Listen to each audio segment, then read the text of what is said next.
Un saludo de la iglesia allá en el Amazonas, saludo de mi familia, que se quedaron allá, pues orando por mi vida, un poquito tristes porque no tienen al papá y al esposo, pero están allá orando, saludos de ellos, que es mi primera congregación, son ellos, es mi primera iglesia, y es una alegría que ellos estén conectados con este trabajo que el Señor nos envió a hacer.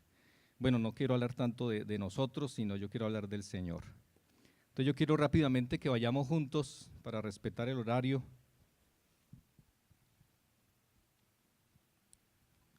Al Evangelio de Lucas.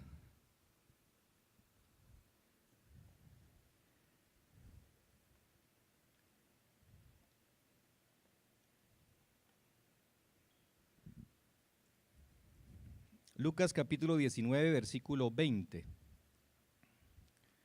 Es solo como apertura, como un aperitivo de lo que queremos compartir en esta noche.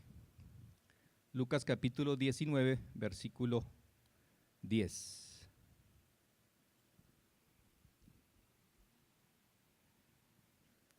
Lucas 19, 10.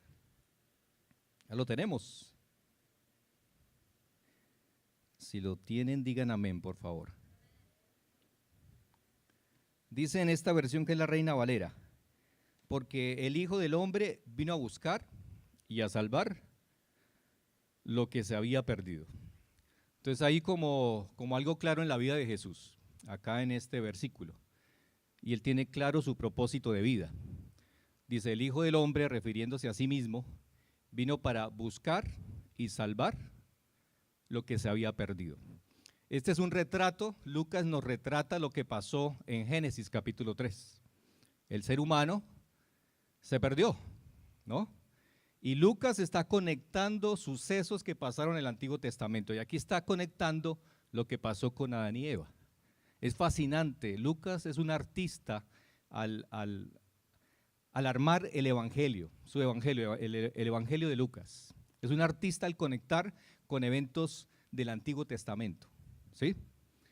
Pero es bueno también decir que este Evangelio, si tú lo lees con detenimiento, este Evangelio está en un contexto de conflicto y confrontación. Este Evangelio, por ejemplo, dice: yo no vine a traer paz, sino guerra. Y si tú lees con detenimiento el Evangelio de Lucas, está dentro de ese contexto de la confrontación, del conflicto. Conflicto personal, conflicto con la sociedad, conflicto con el ámbito religioso. Y ese evangelio es escrito en ese contexto de conflicto y confrontación, tanto para los seguidores de Jesús como para la iglesia de ese tiempo, como para la sociedad. ¿Sí?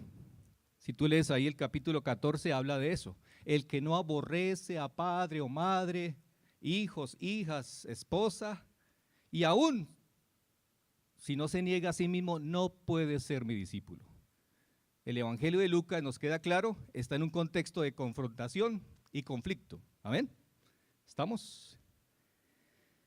Y yo he titulado esta enseñanza: buscando lo que se ha perdido.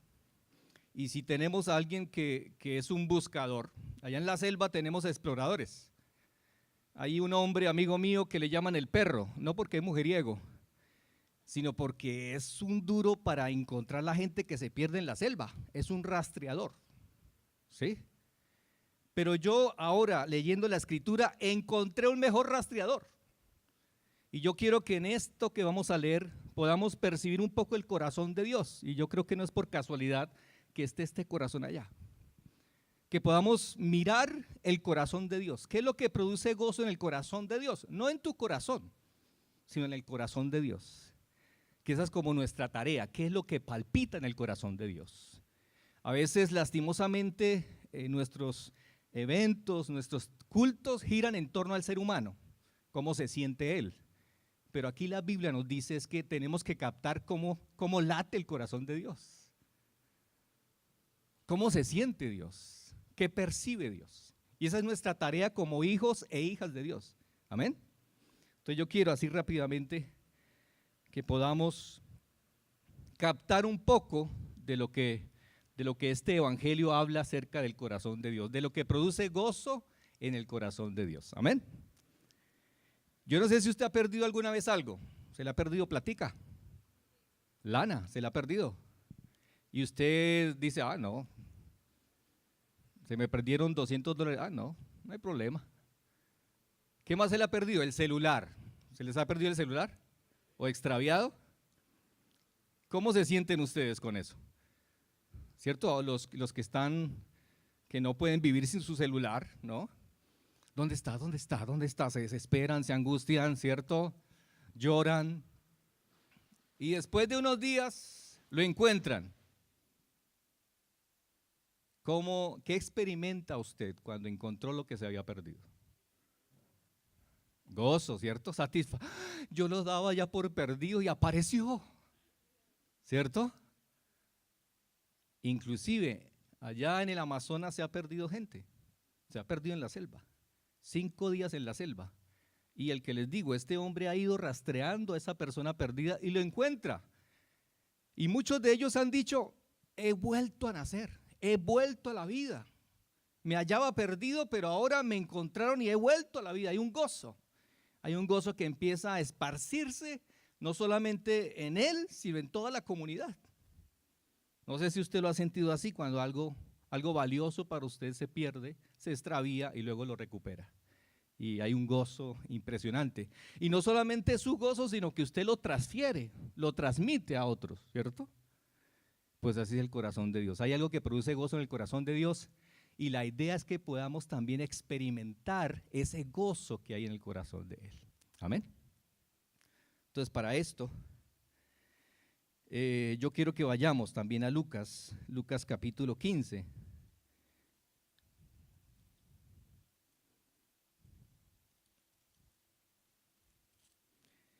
Es una serie de parábolas que es muy conocida por nosotros, Lucas capítulo 15. Pero yo voy a detenerme en la primera parte de esa trilogía de parábolas.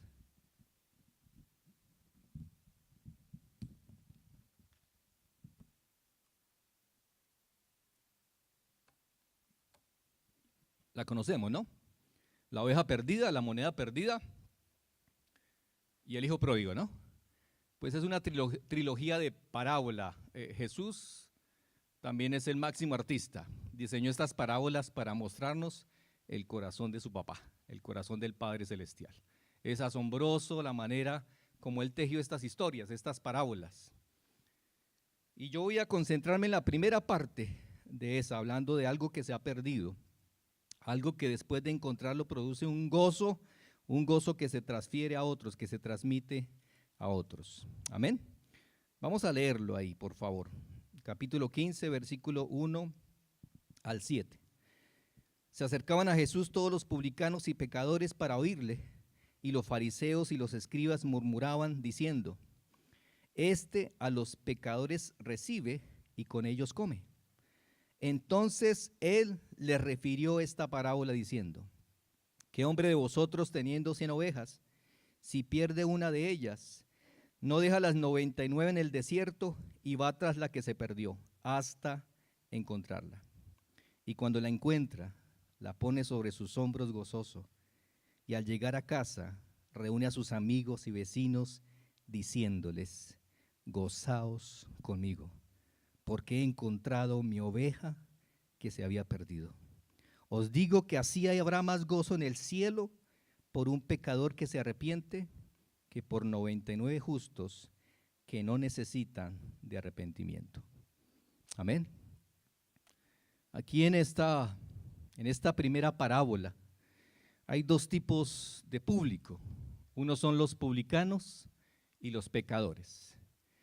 ¿A quiénes catalogaban de publicanos? Bueno, eran los traicioneros, ¿no? del pueblo judío. Habían traicionado su nación, se habían vendido al imperio romano. Eran los que cobraban los impuestos y se quedaba con alguito en el bolsillo. Eran lo que llamaríamos hoy en día los ladrones políticos. En Colombia tenemos muchos de esos, ¿no? Bastantes. Colombia está minada de publicanos. Y en aquella época los judíos veían como algo asqueroso al publicano, el que se había vendido al imperio romano. Entonces están ahí, los publicanos. Es un pecador extremo, ¿sí? Y también dice publicanos y pecadores. ¿Quiénes son esos pecadores? Pues son aquellos que los fariseos y maestros de la ley consideraban impuros: leprosos, ciegos, prostitutas, etcétera, etcétera, que ellos consideraban que no cumplían con las leyes de pureza, y entonces ellos determinaban que esos eran pecadores, de lo más bajo, lo más asqueroso de la sociedad. Desde la perspectiva de ellos, esos eran los pecadores. Inclusive no se podía asociar con ellos porque se contaminaban, tenían que estar aislados a metros de este tipo de personas. Pero ahí están, ese tipo de persona está ahí. Y dice la Escritura que ese grupo de personas están ahí, los publicanos y pecadores, para oírle. Es interesante que este grupo de personas están dispuestos a oír. Los que la sociedad considera marginales, asquerosos, que están contaminados, que no tienen opción, dice la Escritura que es el tipo de persona que está dispuesta a oír a Jesús. Amén. Y en cada cultura, en cada sociedad, Dios está moviendo personas para oír el evangelio. Amén. Pero hay otro tipo de personas, ¿cierto? Ahí están. Estos publicanos y pecadores están dispuestos a oír. Pero hay otros que son los fariseos y los escribas. ¿Quiénes eran este tipo de personajes? Eran los que conocían el Antiguo Testamento. Eran los encargados de preservar la ley y buscar cómo aplicarlo a la sociedad, aplicarlo a su vida religiosa. Eran los encargados de transmitir la palabra de Dios al pueblo. Pero eso se había torcido, se había ido desviando. Habían sacado sus propias interpretaciones para su bienestar. Habían malinterpretado la ley y están ahí. Es interesante que también están ahí. Los que guardan la ley, ellos guardaban las leyes ceremoniales estrictamente. Estos eran los que decían: hay gozo en el cielo cuando un pecador se pierde. Ellos decían eso. Hay gozo en el cielo cuando un leproso se pierde en el infierno. No podían asociarse con ese tipo de personas. Y aquí están. Dice la Escritura: y los fariseos y los escribas no están dispuestos a oír. Estos están dispuestos a murmurar, a criticar. Estamos viendo esos dos públicos, unos que están dispuestos a oír y otros que conocen la Escritura, que supuestamente conocen la ley de Dios, pero están ahí para murmurar, para criticar. Por eso digo que este evangelio de Lucas está en ese contexto de la confrontación, del conflicto, porque el evangelio trae confrontación. El evangelio verdadero, el corazón del evangelio trae conflicto. Amén. En tu corazón, en tu familia, en tu iglesia, en tu sociedad, trae conflicto. En cualquier cultura, cuando tú predicas la verdad del evangelio, va a traer confrontación. Y puede ser que no te vaya muy bien. Amén. Y aquí están estos dos tipos de personas, estos dos tipos de públicos. Unos que están dispuestos a oír y otros que están dispuestos a murmurar. Yo quiero que miremos rápidamente en Lucas. Nos da una referencia de los fariseos. Lucas 18, 11 y 12. Lucas 18, 11 y 12, así rápidamente. Mira la descripción que da Lucas de los fariseos. El fariseo puesto en pie oraba consigo mismo de esta manera: Dios, te doy gracias porque no soy como los otros hombres, ladrones, injustos, adúlteros, ni aún como este publicano. Y mire lo que hacía este hombre: ayuno 2 veces a la semana, doy diezmos de todo lo que gano. Ahí nos da una descripción de este fariseo, de los fariseos. Oraban para sí mismos, ni siquiera para Dios. ¿Y qué hacían? Ayunaban y diezmaban. ¿Cuántos pastores no quisieran ese tipo de hombres? ¿Cierto? Diezman fielmente, estrictos en el diezmo. ¿Cuántos pastores no estarían fascinados con ese tipo de individuos? Porque va a llenar sus arcas, son fieles, ayunan, diezman, oran, pero están tan muertos que no le dan vida a la iglesia. Estos dos tipos de público están ahí, frente a Jesús. ¿Y cuál es la murmuración de este tipo de individuos que ora, que diezma, que ayuna, pero que están lejos del corazón de Dios? Lo que murmuran, versículo 2 del capítulo 15, volvemos al capítulo 15. La murmuración de ellos es: a los pecadores recibe y come con ellos. Esa actitud de Jesús, y mira, para el trabajo que vamos a hacer y el trabajo que van a hacer en la sierra, eso es importante, hermanos y hermanas. Los fariseos y los maestros de la ley no se asociaban con ese tipo de personas, porque para ellos eran inmundos. No tenían opción en el reino de Dios. No mantenían los ritos de pureza. Estaban excluidos del reino. Lo que merecían era el infierno, desde la perspectiva de ellos. Y la tarea que nosotros estamos haciendo en varios lugares con los pastores, que Dios nos ha puesto en ciertos lugares específicos, esto que hace Jesús es definitivo, o sea, es crucial para la labor. Si Dios te está llamando, y yo sé que Dios te está llamando, esto es crucial para este trabajo de ser enviado. Yo me dificulto con utilizar el término misionero, porque no está en la escritura, no aparece en la Biblia. Tú vas a la concordancia y buscas misionero, no aparece. El término que se repite una y otra vez es enviado. Jesús le dijo a sus discípulos: los envío en medio de lobos. Uy, tan rico, ¿no? ¿Te imaginas tú siendo enviado en medio de una jauría de lobos? No, pues que me envíe con otras ovejas, ¿cierto? Pero con lobos. Pero es lo que dice Jesús: he aquí os envío en medio de lobos. ¿A qué le gustan los lobos? Ellos no tienen misericordia, no van a tener compasión. Entonces este evangelio está dentro de ese contexto de la confrontación, del conflicto. Y ahí están ellos criticando, ¿no? Dice: a los pecadores recibe y come con ellos. Y esto los irrita, esto los escandaliza, porque Jesús se relaciona, se identifica con ese tipo de personas que yo diría que son los pecadores indecentes, ¿cierto? Fácil de reconocer. Una prostituta, esa es pecadora. Alguien que consume droga, ese es pecador.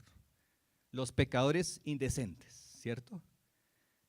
Y Jesús se relaciona, se identifica, come con ellos. Ese término comer es sentarse. Cuando uno tiene mayor comunión es cuando se sienta con Samu, vamos a comer unos taquitos. Y hay una relación. Eso hacía Jesús con ese tipo de personas, se asociaba con ellos.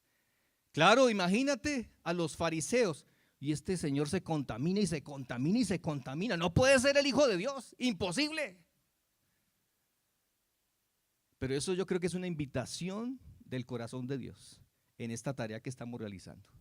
Identificarnos, identificación.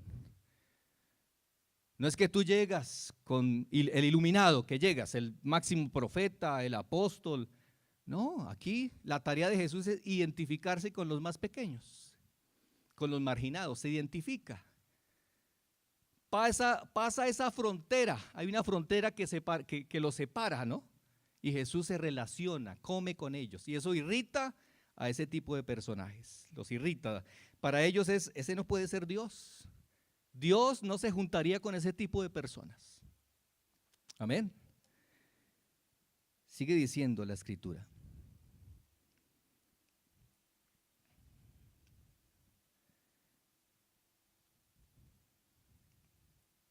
Los fariseos fariseos y saduceos mantenían la distancia, ¿no? Hay una diferencia entre los fariseos y Jesús. Los fariseos tenían toda su estructura religiosa y ellos tenían su estructura religiosa para buscar consumidores. Nuestra sociedad es una cultura del consumismo, ¿cierto? Tú tienes hoy un celular, no sé, un Samsung, ¿qué? Pero si mañana sale otro, ¿qué quieres tú? Ese celular. O tienes computador, dicen, no, pero no es suficiente un computador, necesito una tablet, necesito el celular de última generación, porque estamos en una cultura del consumismo. Pero déjame decirte que en el ámbito cristiano también se generó una cultura del consumismo. Y hay mucha gente que es consumidora religiosa, ¿sí? Que hay un evento y corren para allá, ¿sí? Hay otro evento y corren para allá. Porque hay un consumismo, hay una cultura del consumismo, digamos, espiritual, ¿sí? Mire, el Amazonas no se escapa de eso. Nosotros hacemos eventos, a veces llevamos personas que ministran sanidad y el indígena corre para allá. Pero si el chamán también hace por allá un tipo de evento, corren para donde el chamán, es un brujo. Porque eso está en el corazón humano, el consumir algo religioso, el consumir espiritualidad. Lo que algunos han denominado que nosotros estamos formando vampiros espirituales. ¿Sí? Chupan y chupan y chupan y chupan. Pero yo creo que es el tiempo de identificarnos la manera como Jesús hizo este trabajo. ¿Sí? Él no buscaba consumidores. Jesús no buscó consumidores, Jesús buscó discípulos. Y es la gran diferencia con los fariseos y los maestros de la ley. Buscaban consumidores que vinieran al templo, que consumieran sus sacrificios, que siguieran los ritos religiosos, las prácticas religiosas.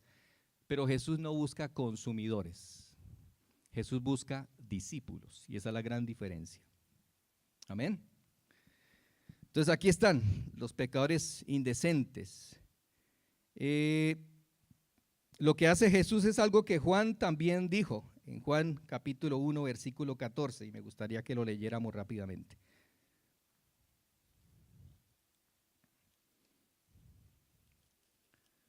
El verbo, ¿no? El verbo fue hecho carne. Pero mira lo que dice en el verso 14. Juan, el Evangelio de Juan 1:14. Y aquel verbo fue hecho carne y habitó entre nosotros y vimos su gloria, gloria como del unigénito del Padre, lleno de gracia y de verdad. Es interesante que la versión latinoamericana dice, y el verbo se hizo carne, se encarnó. Para mí este es el evangelio que encarna el evangelio. Jesús era el evangelio, Jesús era la buena noticia. Y considero que lo que pretende Lucas es que nosotros entendamos ese concepto de que el evangelio también debe ser encarnado en nuestras vidas. Nosotros somos la primera Biblia que muchos van a leer. Y aquí nos habla de un evangelio que se encarna. Jesús encarna el evangelio, Él es la buena noticia, encarnada. Dice, y el verbo se hizo carne y vivió entre nosotros. La versión latinoamericana dice, y trajo su tienda, y armó su tienda, y vivió con nosotros. Me parece interesante. O sea, no es un momento pasajero, no es simplemente una semana, no es simplemente un mes, 2 meses. Dice que trae su tienda y la arma en medio nuestro para quedarse. Pero interesante que no es una casa, es una tienda. Amén. Y esas se pueden en algún momento levantar. Pero aquí da el sentido de que viene a quedarse por un tiempo mientras ve crecer, mientras ve germinar. Y después levanta su tienda y dice, vámonos a otros lugares. Es interesante lo que nos plantea Lucas, lo que nos plantea Juan, de esta labor de ser enviados. No es algo pasajero, no es un turismo espiritual, es algo para encarnar. Y si Dios te está llamando, tú vas a ir a la sierra. Si Dios te llama, es para que armes tu tienda. Puede ser, no sé con qué tipo de población, pero es para que tú lleves tu tienda Y eso te va a costar todo.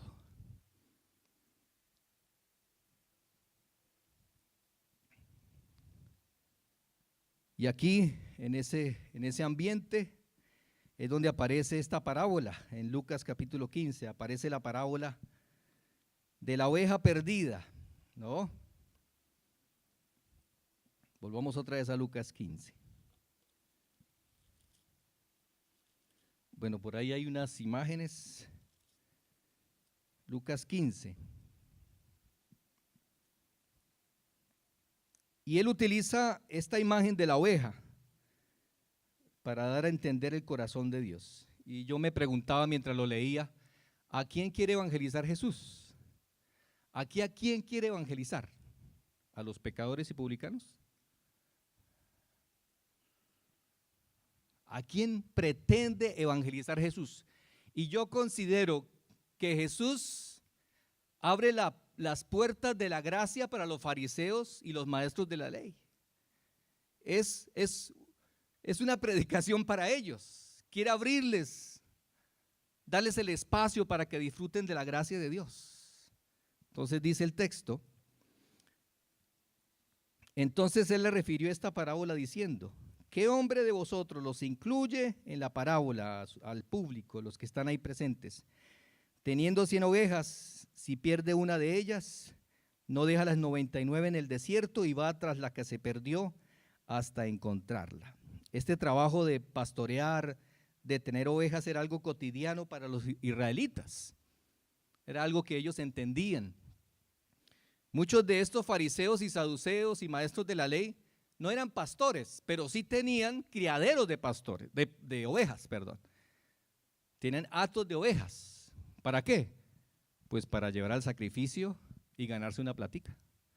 Para el consumidor, para generar consumismo. Ellos entendían toda esta labor también de tener ovejas. Ahí están ellos. Y Jesús utiliza esta figura de la oveja, que era algo cotidiano para ellos. Pero vamos a mirar un poquitico cuáles son las características de una oveja, ¿cierto? Vamos a poner una imagen que tenemos ahí. Allí en Israel, pues era algo parecido como aquí en El Paso, ¿no? Yo venía en el avión y decía, pero ¿cuándo se acaba el desierto? ¿En qué momento yo veo al Amazonas? Solo desierto, ¿no? Pues déjame decirte que Israel tiene un aspecto similar. Y pastorear ovejas en esas condiciones es muy tenaz. ¿Sí? Entonces, mira, esa es como la tierra muy árida y las zonas de pastoreo, ellos tenían que caminar por horas buscando las zonas de algo que saliera, pastico verde para alimentar sus ovejas. En medio de la aridez, los pastores tenían que hacer esa tarea y llevar sus ovejas durante horas. Algo que tenían que aprender las ovejas era seguir su pastor. Él no podía cargarlas. Algo que aprendían ellas por naturaleza era seguir al pastor. Tenían que aprenderlo desde bebés, seguir al pastor. Entonces aquí cuenta que está esa oveja. Una oveja es torpe. Una oveja no tiene la capacidad de orientación. Una oveja perdida es una oveja muerta. Oveja perdida, oveja muerta. Porque ellos no pueden regresar por sí mismas al redil, no tienen esa capacidad, están limitadas. Su capacidad olfativa es nula, su capacidad visual es muy reducida. Cuando nosotros salimos con los indígenas, nosotros no llevamos una oveja a cazar. ¿Qué llevamos? Un perro de cacería. Y lo llevamos y nos metemos 2 horas entre la selva buscando carne de monte y allá va el perro con nosotros. Y el perro se mete rastreando su presa y puede meterse y durar otros 3 días el perro. El perro no llega, pues vámonos para la casa y regresamos nosotros. Y tan pronto llegamos nosotros, imagínense quién llega. El perro, porque él sí tiene esa capacidad olfativa. La oveja no. Usted se va con una oveja. Bueno, ovejita, vamos de cacería, mija. A ver cómo nos va. No, usted le llevó una presa al tigre. ¿Cierto? Ellos no tienen esa capacidad, fácilmente se desorientan. Pero Jesús coloca esta imagen de la oveja para hablar del pecador. Es interesantísimo cómo Jesús utiliza algo que es cotidiano para ellos para hablar del pecador. Pero hay algo que sí las ovejas han ido como desarrollando. Las ovejas pueden, ¿cómo se dice? ¿Balar? ¿Bramar? Sí. Las ovejas sí pueden bramar, ¿cierto? ¿Cómo hacen las ovejas, hermanas y hermanos? ¿Cómo hace una oveja? Ah, bueno, por ahí una ovejita, ¿cierto? ¿Cierto? Ellas desarrollan un poco el oído, pero también el bramido, ¿sí? Y braman buscando a su pastor. Ellas necesitan, no es opcional, necesitan un pastor que las guíe. No pueden vivir sin su pastor. Oveja sin pastor, oveja muerta. Amén. Ellas han desarrollado la capacidad para oír algo y también bramar, ¿no? Y me parece exquisita la figura que Jesús utiliza ahí y Lucas para hablar del corazón de Dios.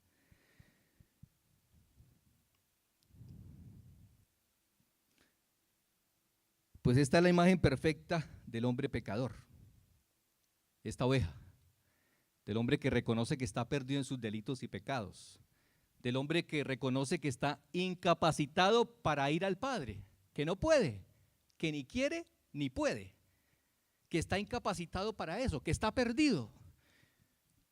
Esta oveja no saca pecho y allá donde está en el desierto, ella no dice, no, yo no estoy perdida. No, yo estoy bien. No, ¿quién dijo que yo me había perdido? No, la oveja está bramando, estoy perdida, ayuda, auxilio, ¿cierto? Ella reconoce su condición. Mi padre fue un hombre alcohólico, casi desde su juventud fue alcohólico. Y yo recuerdo que hablaba con mi papá, le decía, papá, tú ya llegaste a los índices de alcoholismo. Me decía, no, ¿qué? ¿Quién dijo? ¿Yo alcohólico? No, era alcohólico. Y nos acercábamos con nuestros hermanos diciendo, papá, usted ya se volvió un alcohólico, ya depende del alcohol, no puede vivir sin alcohol. ¿Qué? ¿Están locos? Yo no soy alcohólico. ¿Cuándo reconoció él que era alcohólico? Cuando quedó en una cama postrado, con cirrosis, sus pulmones se inundaron y fue cuando reconoció que era alcohólico. Y yo creo que es un buen punto de lo que Dios quiere hacer con el ser humano, de llevarlo a ese punto de que reconozca su condición, de que está perdido. Por más que tenga dinero, por más que tenga reconocimiento, por más que tenga éxito, está perdido. Hay pecadores indecentes, pero también hay pecadores decentes, que piensan que están bien, que no hay problema, que lo pueden manejar, pero están perdidos. Y es hacia donde Dios quiere llevar al ser humano, hacia donde Dios quiere llevarnos, porque seguramente puede ser que algunos de acá no hayan tenido esa primera experiencia que es vital, de reconocer de dónde te sacó el Señor. Porque si tú no has experimentado de dónde te sacó, de qué condición te sacó Dios, nunca podrás compartir a otros lo que Cristo es. Es imposible, hermanos. A no ser que entiendas de dónde nos sacó el Señor, de las tinieblas a su luz admirable. Y cuando tú realmente lo viviste, no vas a parar de compartir quién es Cristo Jesús. Amén. Y eso es lo que Jesús, lo que Lucas en esta parábola nos quiere dar a entender. Esa oveja reconoce su incapacidad, su condición de estar perdida. Y es una oveja que está dispuesta a oír y a oír el Evangelio. Es interesante que Pablo dice a los Gálatas, les dice, me impresiona cómo ustedes se desviaron tan rápidamente del verdadero evangelio.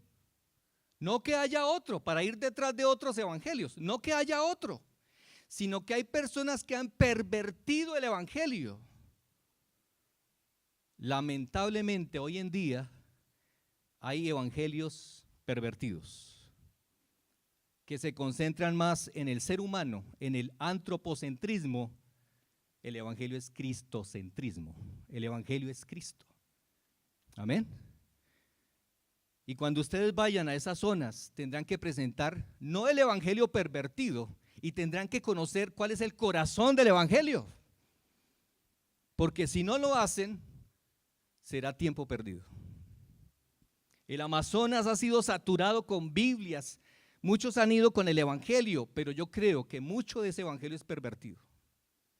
Porque no hay frutos. Después de 50 años no vemos iglesias sólidas, no vemos personas transformadas, no vemos una sociedad transformada. Porque seguramente lo que han recibido es un evangelio pervertido. Y Pablo lo dice claramente en Gálatas capítulo 1, no es que haya otro, sino que algunos lo han torcido. Y por eso, hermanos y hermanas, si ustedes van a hacer esta tarea, van a aceptar el llamado de ser enviados, tienen que tener claridad de cuál es el corazón del evangelio. ¿Qué es el evangelio? El evangelio no son las 4 leyes espirituales, es mucho más que eso. El evangelio está en toda la escritura, de Génesis a Apocalipsis nos describe lo que es la magnitud del evangelio, de la buena noticia. Amén. Y eso es lo que Lucas nos está diciendo. Estas ovejas que reconocen su condición, les es presentado el evangelio. Como dijo Pablo, no me avergüenzo del evangelio porque es poder de Dios para salvación. El pecador necesita oír el evangelio para que proceda al arrepentimiento. Y una vez que es llevado a reconocer su condición, pueda clamar a Dios, pueda bramar como hicieron las ovejas, o como lo hizo el hombre ciego Bartimeo, cuando escuchó que Jesús pasaba por ahí. ¿Qué hizo Bartimeo en su condición de estar en tinieblas, oscuridad? ¿Qué hizo Bartimeo? Sáname. Bartimeo grita, alza su voz: Jesús, Hijo de David, ten misericordia de mí. Acude a la misericordia. Acude a la compasión de Jesús. Sálvame. Jesús y los demás querían callarlo. No, escucha otro evangelio. El evangelio de la prosperidad, el evangelio de la comodidad, el evangelio del éxito. Pero Bartimeo dijo, no me voy a dejar intimidar. Y grita más fuerte: Jesús, Hijo de David, ten misericordia de mí. Y ese clamor, como la oveja perdida, es escuchado por Jesús. Amén. O como diría el salmista, como el ciervo brama por las corrientes de las aguas, así clama por ti, oh Dios, el alma mía. Esa es la descripción de un pecador que dice anhela salvación, que ve su incapacidad para salvarse a sí mismo y ve en Jesús su Salvador. Que Jesús primero le dijo las malas noticias y luego le dijo, pero hay una buena noticia. Yo vengo a darte vida. Quiero darte vida y en abundancia. Yo soy el Cordero de Dios que quito el pecado del mundo. ¿Cuántos dicen amén? Y mira, ese es el corazón del evangelio, es que Cristo quita el pecado del ser humano. El corazón del evangelio no es que Él te va a sanar, aunque Él puede hacerlo y gloria a Dios. El corazón del evangelio no es que Él te va a dar plata para lo que necesitas, no es el corazón, Él puede hacerlo, pero el corazón del evangelio es que Él quita el pecado del ser humano, porque es lo que nos separa de Dios. Un día tú y yo vamos a morir. Yo no quiero enviar a los indígenas con agua potable y decir, les trajimos agua potable, les trajimos luz eléctrica, les mejoramos la vida. Ellos no necesitan en primera instancia eso, necesitan el evangelio, porque un día van a morir. Y puedo enviarlas al infierno con agua potable, con luz eléctrica. Necesitan el evangelio. Toda cultura necesita el evangelio. Lo otro es añadidura. Pero nosotros hemos torcido las cosas. Hemos centralizado el evangelio en esas añadiduras. Y eso es pervertir el evangelio, hermanos. Y qué bueno que ustedes están aquí, porque lo que Dios ha preparado con estos pastores es que volvamos a las raíces del Evangelio. Amén. Amén.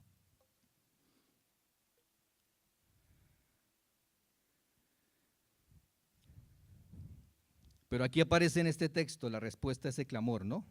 Del perdido. Un pastor que tiene 100 ovejas y estas 100 representan la totalidad de la humanidad. Y entre esas 100 hay una que ha sido movida al arrepentimiento. Y es interesante que Jesús, que Dios valora así sea uno. Hablamos con el pastor Jorge. Yo llevo 5 años en el Amazonas. Y hay momentos que digo, Señor, pero no veo evidencias de gente convertida. Y un día leyendo la escritura me llevó al pasaje del Gadareno, ¿sí? Y dije, Señor, ¿por qué no veas por lo menos un Gadareno? Dame un Gadareno, dame un endemoniado, Señor. Porque no quiero terminar mis días y ver eso, sin verlo en el Amazonas. Alguien que es transformado realmente. Alguien que no se le mejoró la vida, sino que alguien que cambió de vida porque tú lo hiciste. Y oramos y hablábamos con el pastor hoy. Y orábamos, Señor, por lo menos, ¿sabes qué? Sí me dio un Gadareno. Tengo un chico detrás de la casa donde vivimos, Samu sabe. Todos los días llega a doparse con boxer, con alcohol, con gasolina. Todos los días. Una noche salí y él estaba ahí y me pegó tremendo susto. Este joven se llama Junior. Tremendo susto. Y estaba con su cachucha ahí. Yo dije, yo estaba solo, dije, de pronto Junior se me mete a la casa. Me saca un cuchillo y se me mete a la casa y pues me roba o no sé, me puede herir. Pero ahí estaba Junior consumiendo su boxer. Y Dios me dijo, acércate a Junior. Y me acerqué, le dije, entonces, ¿qué Junior? ¿Bien o qué, hermano? Oh, sí, sí, señor. Él me distingue, sí, pastor, bien, bien. Y seguía con su boxer, metiendo su boxer. Le dije, Junior, ¿tú vas a pasar toda tu vida consumiendo eso? Y comenzó a llorar Junior.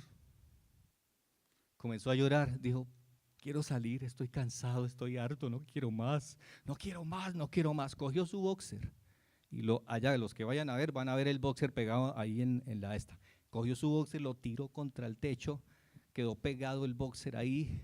Luego comenzó a sacar papeletas de sus bolsillos, papeletas de droga, sacó una botellita de alcohol. Todo comenzó y yo comencé a orar por Junior y empecé a ver la mano de Dios sobre Junior. Dios escuchó mi clamor. Le dije, Señor, por lo menos dame un Gadareno. Junior, yo sé que no ha nacido todavía de nuevo, pero ya tengo cercanía. Ya me estoy asociando con él. Si el resto de la gente lo desecha, ahora Dios me permitió identificarme con Junior.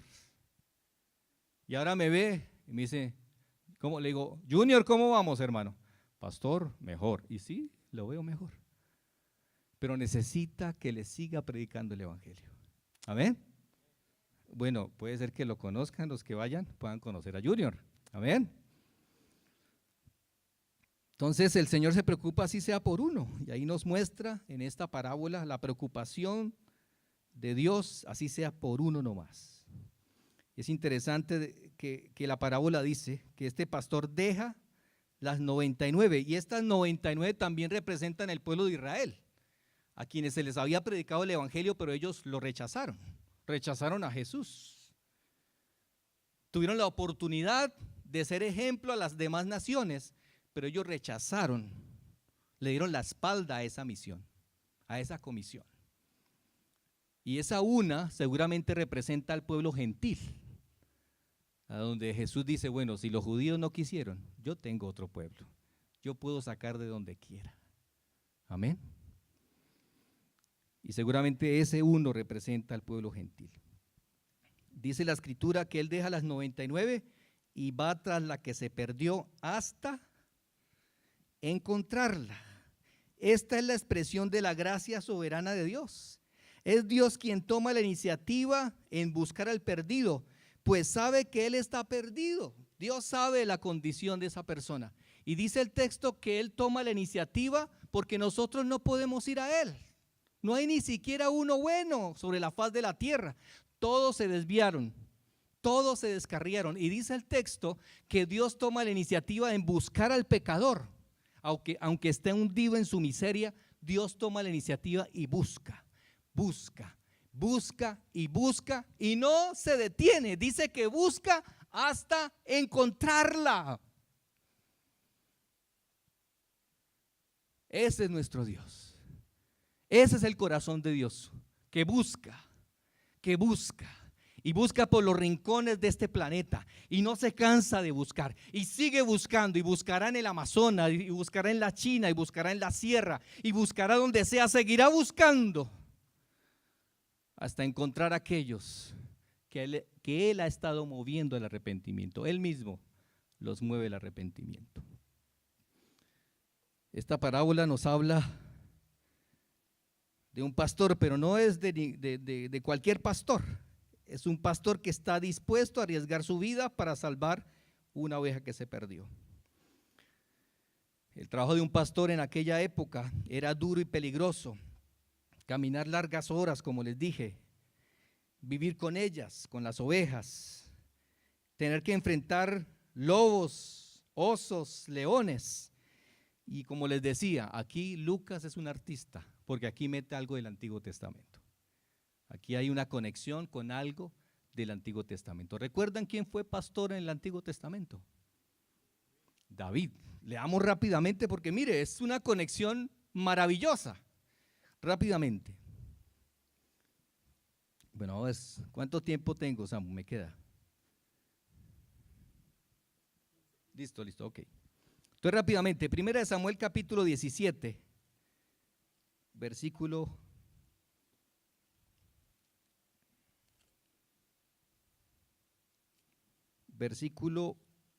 28. Me parece extraordinaria la conexión que hace Lucas con esto del Antiguo Testamento. Están en guerra, ¿no? Con los filisteos, hay un gigante que está amedrentando y de pronto aparece el pastor de ovejas David.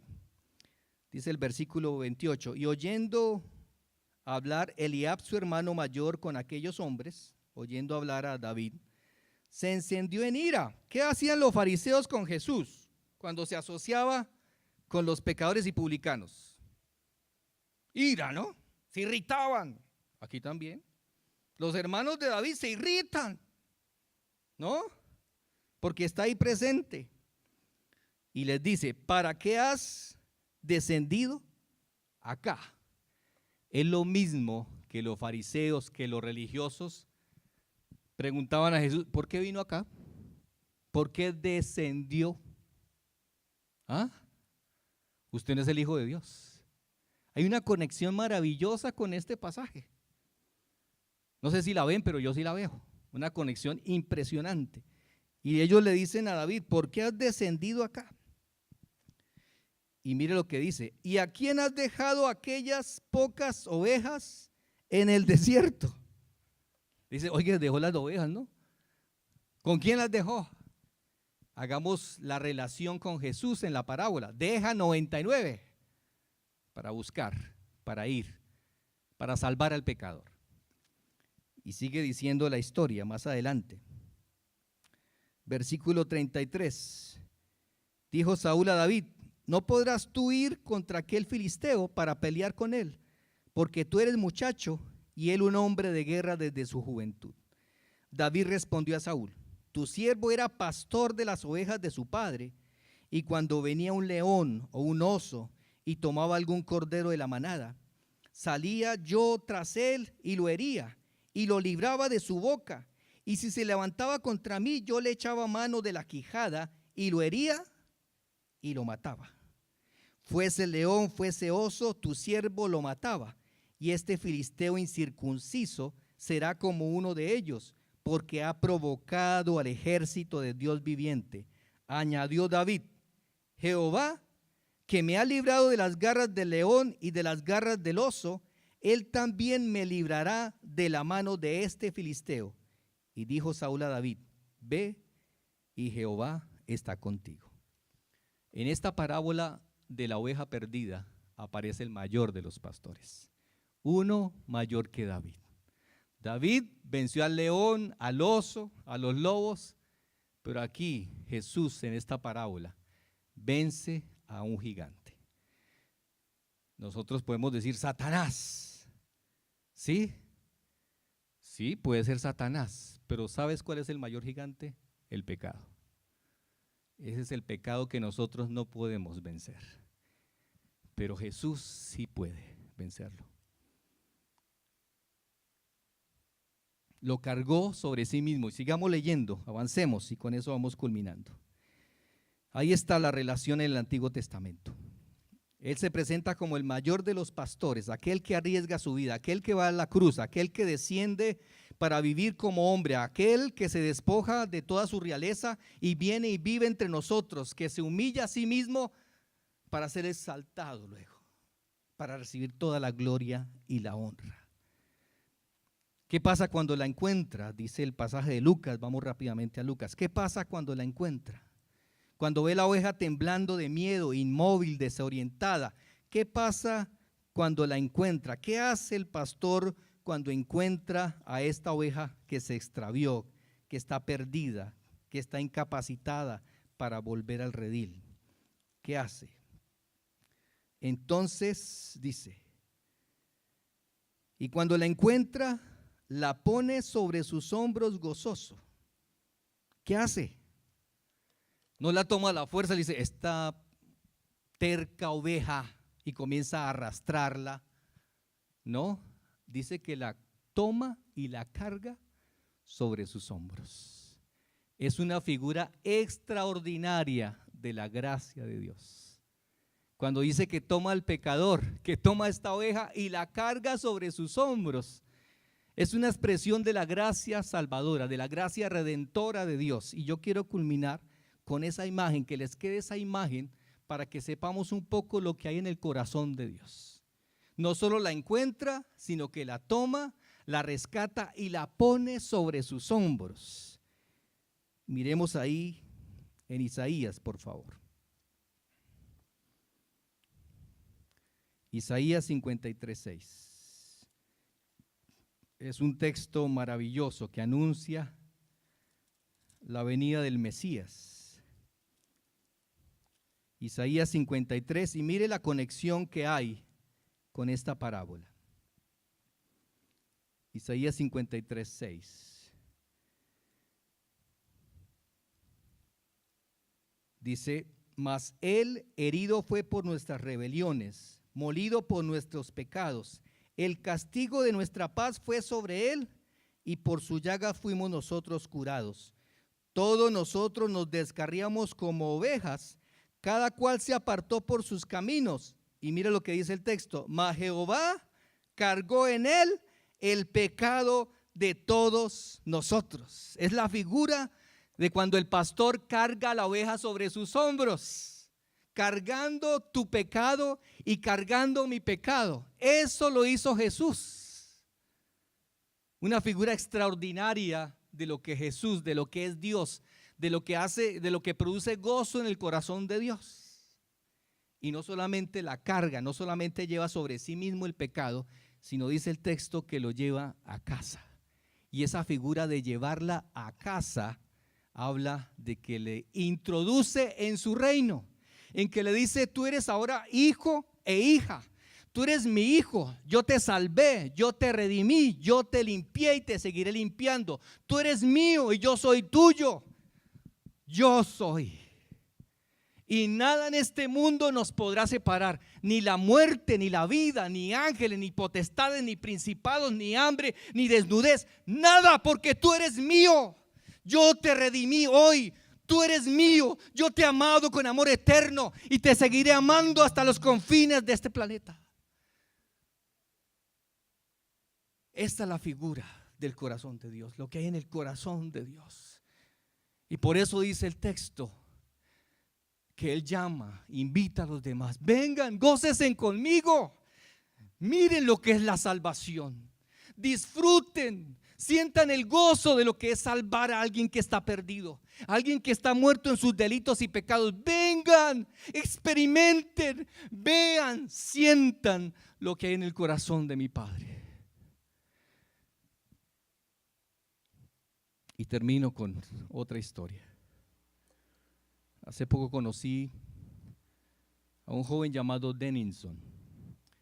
Conocí a su mami en el aeropuerto en Leticia. Su mami estaba despidiendo a su hija porque tenía que llevar a la nieta al médico en Bogotá, una enfermedad delicada. Yo me acerqué a ella y le dije: señora, ¿a quién está despidiendo? A mi hija, que está llevando a mi nieta, que está muy enferma, a Bogotá. Y seguí hablando y dice: pero ¿sabe qué, señor? Tengo otra carga, y es mi hijo Denison. Él padece una artrosis, desde los 5 años comenzó a padecer una artrosis y lo tengo hospitalizado hace como 6 meses. Y me han dicho que él ya no va a seguir viviendo. Entonces yo le dije: ¿dónde está? ¿Dónde está ubicado Denison? En la clínica Leticia, en el hospital de Leticia. Al otro día fui, busqué a Denison, efectivamente lo encontré a Denison, sus bracitos así, sus piecitos así, inmóvil de la cadera para abajo, su cabeza grande, y no pude ni hablar con él, no podía ni hablar, le habían colocado mucho medicamento. Y yo le dije a un señor que estaba, dije: yo vengo dentro de 2 días para ver si está mejor y puedo hablar con él. A los 2 días fui, regresé y Denison podía hablar. Y comencé a hablar con Denison, le dije: Denison, ¿qué? ¿Estás solo otra vez? Y él me dijo: no, no estoy solo. Le dije: pero yo te veo solo. Dijo: no, yo estoy con Dios, me dijo Denison. Le dije: Denison, ¿cómo estás? No, cansado, agotado. Estoy cansado y agotado. Le dije: ¿qué quieres, Denison? ¿Qué quieres? Y Denison me dijo: quiero irme a casa. Quiero irme a casa. Y sí, le iban a dar salida. Y él me dijo eso: quiero ir a casa. Le dije: bueno, si te dan salida, pues hermano, ¿qué te gustaría que yo te llevara a la casa? Me dijo: lléveme yogur, empanadas y arepas. Entonces yo hice apuntes y le dije: dame el número de tu mamá para comunicarme y llegar a tu casa. Me dio el número de la mami. Al ratico llegó la mamá, nos presentamos, dije: yo voy a llevarle lo que me dijo Denison. Y ella dijo: sí, ya está mejor, ya lo veo mejor. Y yo le dije: pues él dice que se quiere ir a casa, ¿sí? Entonces yo me fui ese sábado del hospital. A los 2 días llamé a la mamá. Le dije: señora, no recuerdo el nombre, señora, voy a ir a visitar a Denison porque le compré el yogur y le compré las empanaditas y la arepa para irla a comer. Y ella comenzó a llorar y me dijo: ¿sabe qué, señor? Mi bebé se fue. Mi bebé se me fue. Yo pensé: Señor, creo que perdí la oportunidad de compartir el evangelio a Denison. Aunque él estaba en esa situación de incapacitado, pero él necesitaba el evangelio. Y murió Denison. Pero Dios nos dio la oportunidad de hacer contacto con su familia, porque no solo Denison, hay otro hermanito que, eso creo que es genético, hay otro hermanito que está padeciendo lo mismo. Y nos dio la oportunidad de llegar a la familia. Yo llevé el yogur, llevé las empanadas y comenzamos a hablar con la familia. Ahora es un campo para trabajar. Y yo creo que a eso es que el Señor nos llama, a cosas que hemos hablado acá, de identificarnos con ese tipo de población. Claro, los fariseos y saduceos también, la gracia es extendida, la gracia de Dios se extiende para ellos. Pero todo comienza cuando tú te identificas, cuando entiendes lo que produce gozo en el corazón de Dios y entiendes la razón de por qué ser enviados, de por qué ir. Que no es para tu propio placer, que no es para experimentar algo momentáneo, es para hacer lo que Jesús hizo: buscar, buscar, buscar. Pero ese buscar tiene que ver mucho con dejar. Jesús aquí nos dice que dejó las 99. No sé para ti qué representará 99, qué tienes que dejar, de qué tienes que desprenderte. Y seguramente algunos de acá, si no han experimentado, si no han vivido el nuevo nacimiento, es mi oración hoy, porque de ahí comienza todo. De que tú tengas un encuentro personal real con Jesús. Y cuando eso pase, nadie te va a parar, ni tú mismo. Te negarás a ti misma, te negarás a ti mismo e irás. Yo quiero que te pongas en pie en esta en esta tarde.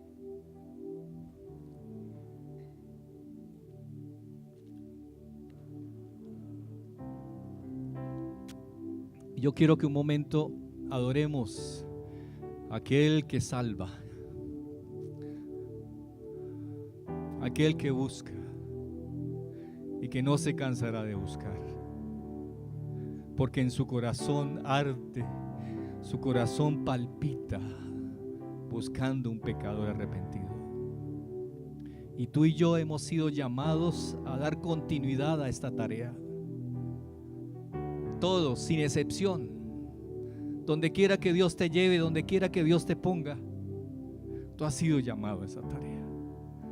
No es opcional.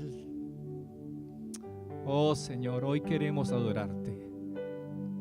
Y mientras te adoramos, yo te pido que tu Espíritu Santo se mueva aquí en medio nuestro.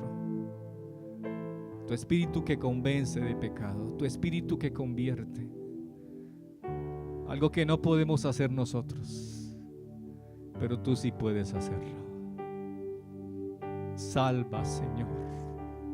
Salva. Salva, Señor.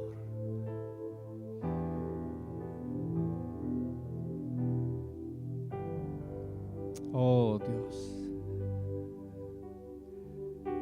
Oh Dios. Gracias, Señor. Gracias, Señor, por cada persona que tú has traído a este lugar, por cada jovencita, cada joven que tú has traído a este lugar, que tú has inquietado, que no lo has dejado tranquilo, has inquietado su corazón, has inquietado a varios para que vengan y experimenten tu gracia redentora. Es la primera experiencia real, genuina que deben tener. Y yo te pido hoy, salva, Señor. Salva, Señor. Salva, Señor.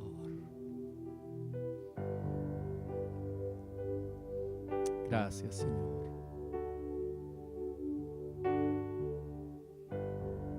Gracias, Señor.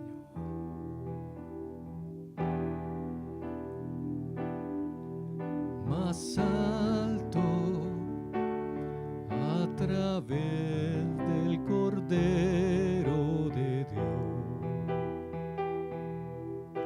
y vengo tan solo a adorarte. Yo vengo a honrar al yo soy. Dios, te adoro a ti, adoro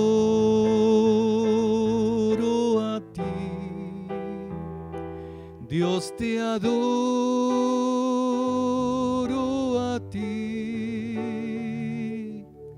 te adoro a ti, pues tu nombre es santo, santo Dios, pues tu nombre es santo, santo Dios. Señor, gracias. Gracias porque al final de esta historia, de esta parábola, hay fiesta. No tanto en honor de la oveja que se pierde, sino en honor a aquel que la salvó.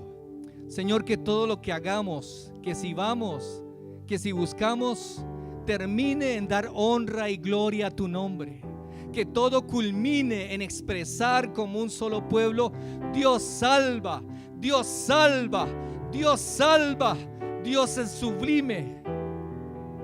Que todo termine, Señor, en una fiesta para tu gloria, no en una fiesta para nosotros mismos, ni siquiera para el pecador que se arrepiente, sino una fiesta para tu gloria, una fiesta en tu honor, Señor.